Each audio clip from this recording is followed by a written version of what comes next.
And I have visited Japan before, but never with Harlan Estate or with Bond. I feel very fortunate to have Don Weaver as our director, who's been working with us for over 25 years. And Paul Roberts to my left has been working with us for a handful of years as the director of Bond. I see both of these fellows as really my partners in this business, and Paul happens to be a little younger, so he's the one taking on the responsibility as we move into the next generation here over the next 20 years or so. I grew up in California, Southern California actually, and moved to Northern California to go to school when I was 17.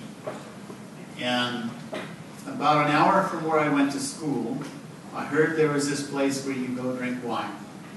And in the United States, you can't legally drink alcohol until you're 21 years old. But I heard that up in this place called the Napa Valley, there were 5 wineries up there, and they didn't check your ID. The girls liked going up and tasting wine, and wine tasting was free. So I felt that would be a very good program for a college student.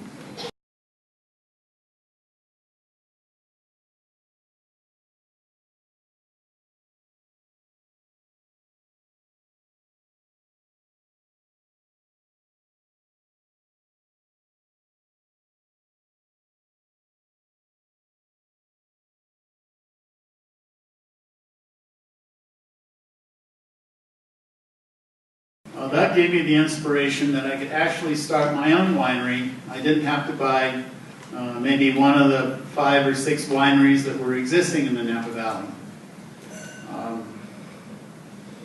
So over the next decade, I began doing research, drinking wines, tasting wines, trying to understand wines, and also studying what was a common thread among the finest vineyard lands in the world.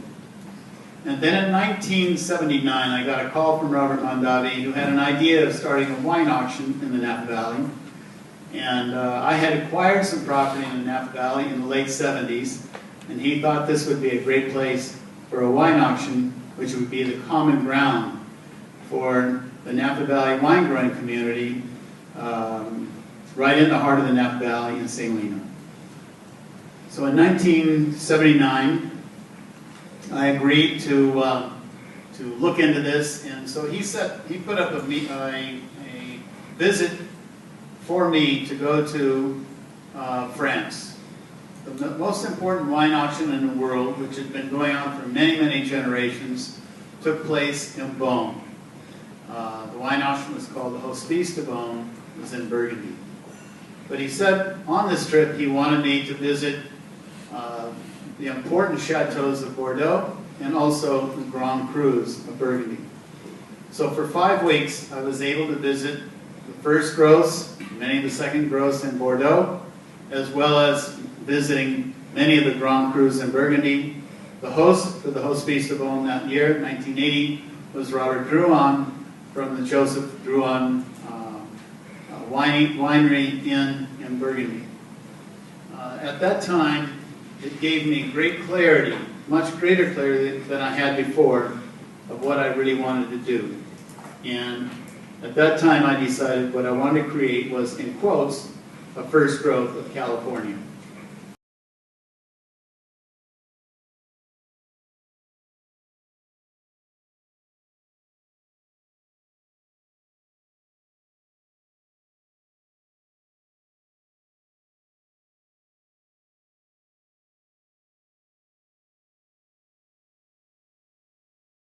We made wine starting in 1987 from the land of Harlan Estate, and through 87, 88, and 89, we could see as the vineyards were getting older, fruit was getting better, the quality of the wine was getting better.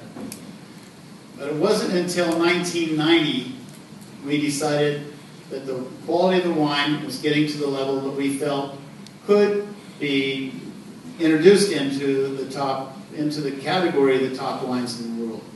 But we still waited for another 5 years. We waited until 1996, until we had done 9 vintages, to make sure that we felt that the land had the capability of producing consistently wines that could be in the range of quality that could fit among the fine wines of the world. So this wine business takes not only a certain passion for the land and for making wine, but it also takes a lot of patience.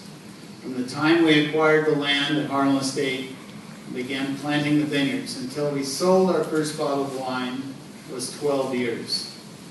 Now that's 12 years without a nickel of revenue, forget about profit. During that period of time,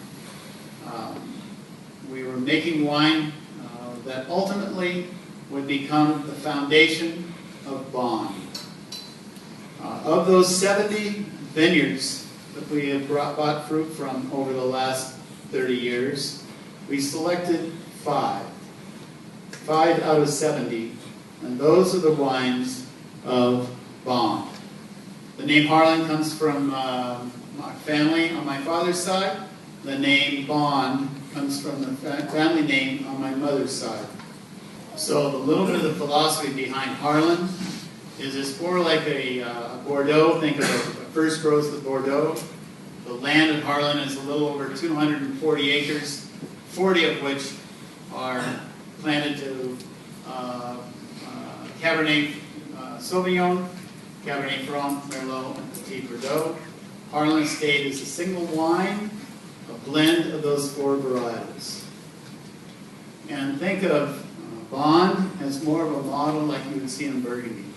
The Napa Valley doesn't have many large parcels of land. It's much more broken up into smaller parcels where the average size vineyard of Bond is under 10 acres. So there are 5 individual sites, different aspect, different soils, different terroir. Bringing the 5 together is really a portfolio of what we think of as the quality of Grand Cru. Looking at the Napa Valley 50 years from now, and looking back, we feel that these 5 vineyards will be recognized among the finest in America.